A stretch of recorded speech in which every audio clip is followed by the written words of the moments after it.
Hello बच्चों, कैसे हो आप। मैं आशा करती हूँ कि आप सभी अच्छे होंगे और अपनी पढ़ाई में लगे हुए होंगे। बच्चों, हमारा हिंदी में टॉपिक समास आज हम शुरू करेंगे और सभी बच्चे अपनी नोटबुक और पेन लेकर बैठें। चलिए अब हम देखते हैं कि समास होता क्या है। बच्चों, समास दो या दो से अधिक पदों से मिलकर बने हुए नवीन एवं सार्थक पद को हम समास कहते हैं। अब देखो, दो या दो से अधिक नवीन पद क्या होंगे बेटे? दो या दो से अधिक जो पद होंगे, जो हम उनको मिलाकर के एक नवीन और सार्थक पद का निर्माण करते हैं, हम उसे ही समास कहते हैं। समास शब्द जो है ना बच्चों, वो संस्कृत धातु अस, कौन सी धातु है संस्कृत की? अस धातु। अस यानी संक्षेप करना में सम उपसर्ग जोड़कर समास शब्द उत्पन्न हुआ है, यानी निष्पन्न हुआ है, जिसका अर्थ है समाहार या मिलाप, यानी उसको मिलाना, दो पदों को। इस प्रकार हम कह सकते हैं कि जो समास है उसका वास्तविक अर्थ संक्षेपीकरण है। संक्षेपीकरण का मतलब ये होता है बच्चों कि हम दो या दो से अधिक पदों को मिला लेते हैं, मिला करके उनको छोटा कर देते हैं, तो वो होता है संक्षेपीकरण। सबको समझ में आ रहा है बच्चों? जैसे देखिए, तीन रंगों का समाहार क्या है बच्चों? तीन रंगों का समाहार। तो हम इसे क्या कहते हैं? जो इसका समस्त पद बना है, समासिक पद, वो है तिरंगा। राजा का महल, तो हमारे देखिए बच्चों, यहाँ पे दो या दो से अधिक यानी एक दो तीन, तीन पद हैं। राजा का महल, राजमहल। तो ये जो राजमहल हुआ है, इन शब्दों को मिला लिया गया है, यानी इनका संक्षेपीकरण कर लिया गया है, और जो ये पद बनता है उसे हम समस्त पद यानी समासिक पद कहते हैं। ठीक है बच्चों, तो ये है हमारा समास। यदि आपसे समास की परिभाषा पूछी जाती है तो आप बताएंगे कि दो या दो से अधिक पदों से मिलकर बने हुए नवीन एवं सार्थक पद को हम समास कहते हैं, और समास का जो वास्तविक अर्थ है वो है संक्षेपीकरण। चलिए बच्चों, अब हम देखते हैं कि समासिक पद क्या है। अभी जैसा मैंने आपको बताया है कि दो या दो से अधिक जो पद मिलते हैं उसे हम समस्त यानी समासिक पद कहते हैं। तो समासिक पद के दो भाग होते हैं। कितने भाग होते हैं बच्चों? दो भाग। पहले पद को तो हम कहते हैं पूर्व पद। क्या कहते हैं? पूर्व पद। और दूसरे को कहते हैं हम उत्तर पद।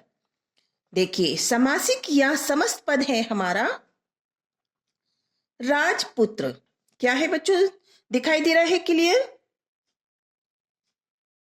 अपने कैमरे को बेटा पॉज कर लिया करो थोड़ा। राजपुत्र जो है बच्चों हमारा समासिक पद है, यानी इसमें समास हो रखा है। अब देखिए, इसका पूर्व पद क्या है बच्चों? राजा प्लस जो इसका चिन्ह है का, और उत्तर पद है पुत्र, यानी राजा का पुत्र, राजपुत्र। इन्हें तीनों पदों को मिलाकर के बना है राजपुत्र। अब देखिए, राजमहल, राजा प्लस का महल, यानी राजा का महल, राजमहल। तो ये बच्चों हमारा समास। ठीक है, तो ये हमारे समासिक पद के जो मैंने अभी आपको बताए हैं कि समासिक पद के दो भाग होते हैं, जिसमें हम पहले शब्द को क्या कहते हैं? पूर्व पद, और दूसरे पद को क्या कहते हैं? उत्तर पद। चलिए बच्चों, अब हम आगे बढ़ते हैं।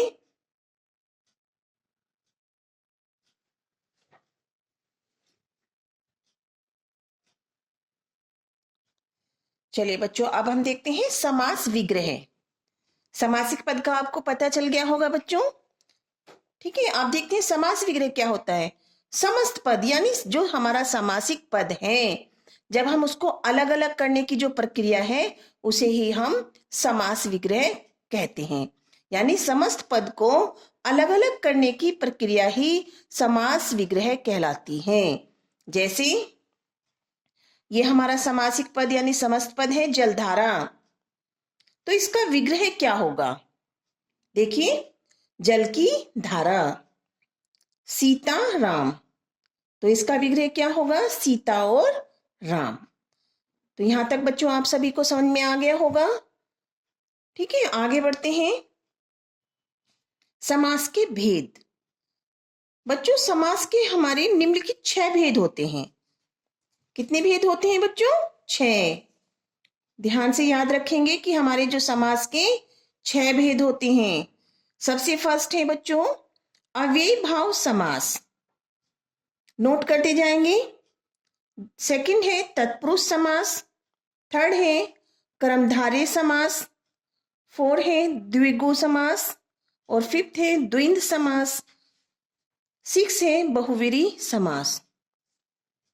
ठीक है बच्चों, चलिए सबने नोट कर लिया होगा। फर्स्ट कौन सा है? अव्ययी भाव। सेकंड तत्पुरुष। थर्ड कर्मधारय। 4 द्विगु, द्विंद और बहुव्रीहि समास। अब हम इन्हें एक एक को अच्छे से समझेंगे कि इन समासों में अंतर क्या होता है। देखिए बच्चों, सबसे पहले हम अव्ययी भाव समास को पढ़ते हैं। सबको दिखाई दे रहा है बच्चों? अच्छे से अपनी वीडियो को पॉज कर लिया करो। चलिए बच्चों, अव्ययी भाव समास, मैं बच्चों आपको यहाँ पे ये बता देती हूँ कि अव्यय क्या होता है। अव्यय शब्द को पहले आप समझ लीजिए कि अव्यय जो होता है वो शब्द क्या है। अव्यय शब्द बेटे वो होते हैं जो हमारे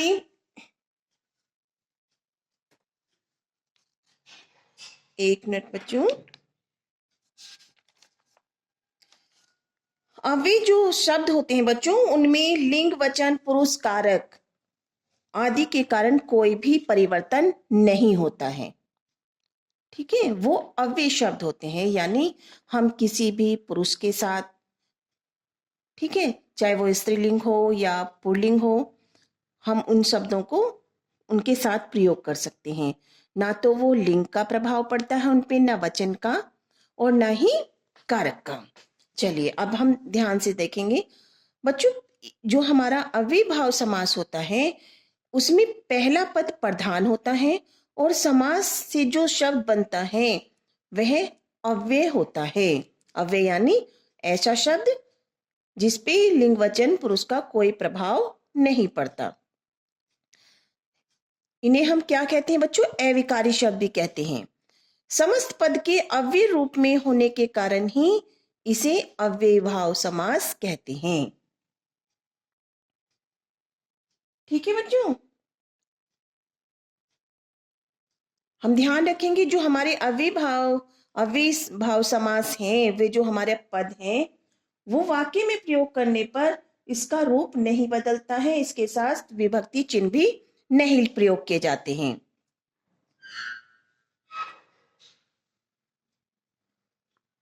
अब देखिए, जो हमारा समस्त पद है वो अव्यय शब्द बन गया है।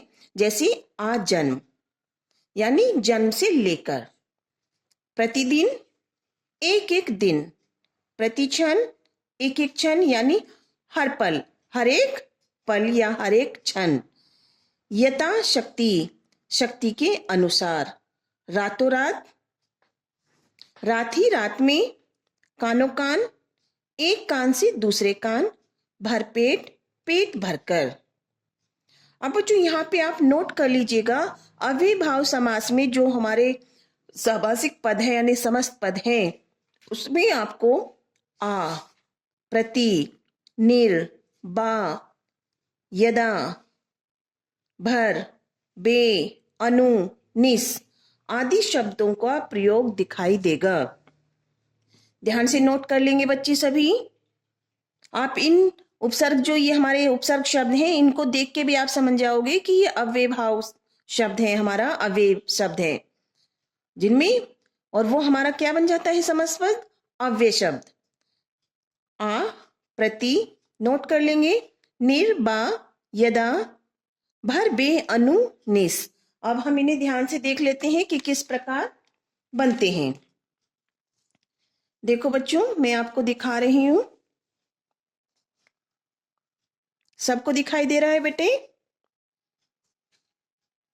देखो, आ से किस किस प्रकार के हमारे अव्ययभाव का समस्त पद बनता है।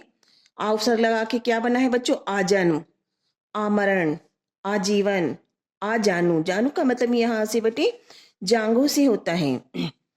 प्रति, प्रतिदिन यानी प्रत्येक दिन। प्रतिक्षण, प्रतिवर्ष, प्रत्येक। तो यहाँ पे प्रति का प्रयोग करके उपसर्ग का तभी अव्यय समस्त जो पद है वो बना है। भर, भरसक, भरपेट, भरपूर। यदा का देखिए अब, यदा शक्ति, यदा कर्म यानी क्रम के अनुसार। यदा विधि, यदा संभव। यदा मति, यदा सामर्थ्य यानी सामर्थ्य के अनुसार। क्रम के अनुसार, विधि के अनुसार, ठीक है। मति के अनुसार, मति होती है बच्चों बुद्धि। निर, देखिए बच्चों, निर्बल, निर्दोष, निराधार यानी बिना आधार के, बिना दोष के, बिना बल के, इस प्रकार। बा से देखिए बच्चों, बाइज्जत, ठीक है, बावर्दी। आगे देखिए, बाकायदा यानी कायदे के अनुसार, वर्दी के साथ, ठीक है। बाइज्जत यानी इज्जत के साथ, बाइज्जत लाइए भाई किसी को, इस प्रकार से हम बोल देते हैं ना। अब आगे देखो, बे। बे से हमने क्या क्या बने हैं सब देखिए। बे मतलब, ठीक है, बेफायदा, बेशक यानी शक के बिना, बेकाम बिना काम के। तो ये जो हमारे अव्यय शब्द बने हैं तो वे इन उपसर्गों का प्रयोग करके बने हैं। और जब भी आपको कोई शब्द इस प्रकार से दिखाई देता है इन उपसर्गों से बना हुआ, तो आप समझ जाएंगे कि ये अव्ययी भाव समास इसके अंतर्गत हैं। अनुरूप, रूप के योग्य। निस के देखिए, बिना, निस क्या है? बिना संदेह के, निसंदेह, ठीक है। तो इस प्रकार के हमारे बने हुए शब्दों से हमारा क्या बनता है? अव्ययभाव समास। सबका हो गया बच्चों? समझ में आ गया होगा सबको? तो जहां पर भी आप इन उपसर्गों से, इन शब्दों से बने हुए अव्यय शब्द को देखेंगे तो आपको पता चल जाएगा कि इन शब्द में हमारा अव्ययभाव समास है। अगर आपको उसका सामासिक पद का विग्रह करने के लिए आता है तो आप उनके अनुसार कर देंगे, ठीक है। चलिए बच्चों, अब हम आगे बढ़ते हैं।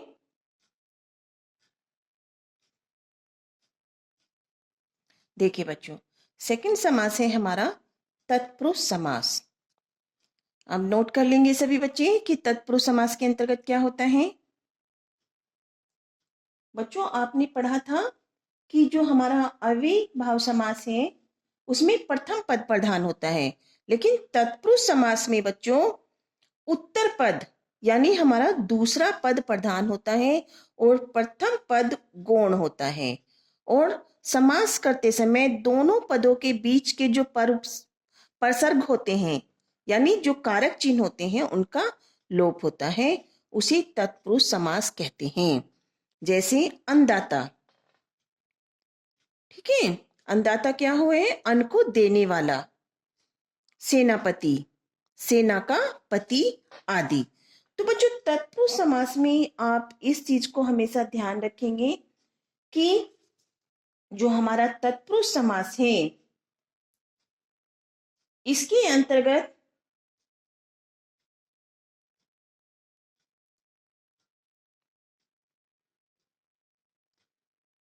जो हमारे जो समास हो रहा है कि हमारे जो तत्पुरुष समास में जो दूसरा पद प्रधान है इसमें हमें यहाँ पे ये चीज ध्यान रखनी है कि इसमें हमारी प्रथमा और संबोधन को छोड़ करके, ठीक है, सभी जो विभक्तियां होती हैं, विभक्ति और कारक चिन्ह आपने पढ़े होंगे, जो विभक्ति और कारक चिन्ह होते हैं वो प्रथमा और जो संबोधन है उनको छोड़ देते हैं और बाकी जो हमारे विभक्ति कारक हैं उनके नामों के अनुसार ही तत्पुरुष समास के भेद होते हैं। कैसे? देखिए तत्पुरुष समास के भेद। तत्पुरुष समास के जो बच्चों भेद होते हैं वो 6 भेद होते हैं। यहाँ पे देखिए कर्म तत्पुरुष, इसमें आपने कारक वाली टेबल पढ़ी होगी। कर्ता ने कर्म को कर्ण से संप्रदान के लिए अपादान से संबंध का की के रारी रे अधिकरण में पे पर। तो हम बच्चों इसमें सबसे पहले कर्ता को छोड़ देंगे। हम यहाँ पे 6 भेद कौन से लेंगे? कर्म, कर्ण, संप्रदान, अपादान, संबंध और अधिकरण। ये 6 भेद होते हैं। तो सबसे फर्स्ट है कर्म तत्पुरुष। ठीक है, कर्म तत्पुरुष में क्या होता है बच्चों? जो हमारा कर्म का जो कारक चिन्ह है वो लुप्त रहता है। क्या रहेगा बच्चों? उसका लोप रहेगा। जैसे कर्म का आप जानते हैं क्या चिन्ह होता है? को। कर्ता ने कर्म को। अब यहाँ पे देख लेंगे, जैसे दान दाता यानी दान को देने वाला। तो ये हमारा इसमें जो कर्म का चिन्ह है वो होता है। ठीक है, ग्राम गते हैं। क्या है बच्चों हमारा शब्द? ग्राम गते हैं, गांव को गया हुआ। यश प्राप्त, यश को प्राप्त। ठीक है बच्चों। अब दूसरा है हमारा करण तत्पुरुष। कौन सा है बच्चों? करण तत्पुरुष। नोट करते जाएंगे सभी बच्चे।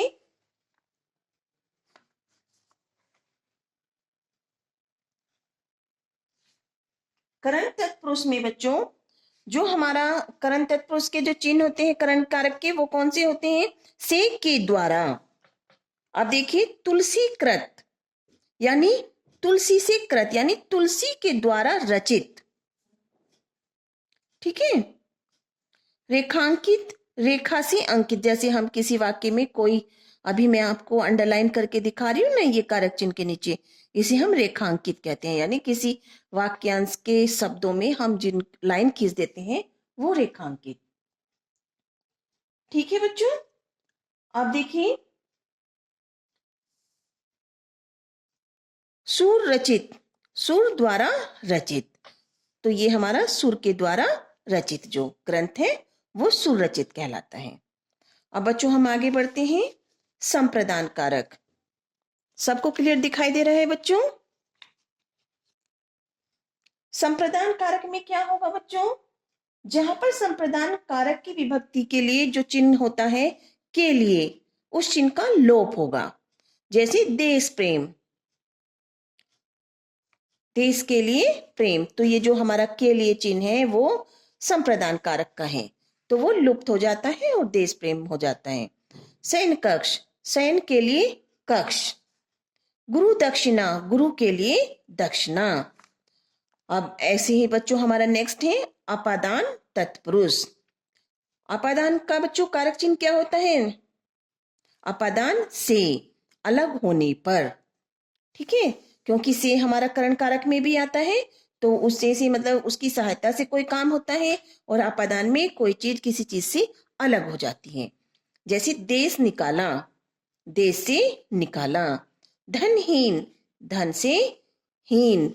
गुणहीन, गुणों से हीन। सभी बच्चों को समझ में आ रहा होगा। आगे बढ़ते हैं बच्चों। फिफ्थ है हमारा संबंध तत्पुरुष। संबंध तत्पुरुष के अंतर्गत बच्चों क्या होता है? जहां संबंध कारक की जो विभक्ति होती है का, की, के, रा, री, रे में, ठीक है, तो उन चिन्ह जो चिन्ह है ये इनको लोप हो जाता है। जैसे राष्ट्रपति, राष्ट्र का पति। राजपुत्र, राजा का पुत्र। गंगा जल, गंगा का जल। तो जो ये चिन्ह है इनको क्या हुआ है? लोप हुआ है। तो ये बन गया हमारा राष्ट्रपति, राजपुत्र, गंगा जल। आगे बढ़ते हैं बच्चों। अधिकरण कारक। अधिकरण कारक में अधिकरण जो की जो विभक्ति होती है बच्चों उसका लोप हुआ रहता है।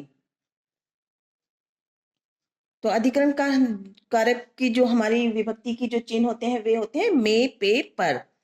जैसे बच्चों नगरवास, नगर में वास करने वाले, है ना, नगरवास। उन्हें हम नगरवासी कहते हैं ना, नगर में के जो वासी होते हैं।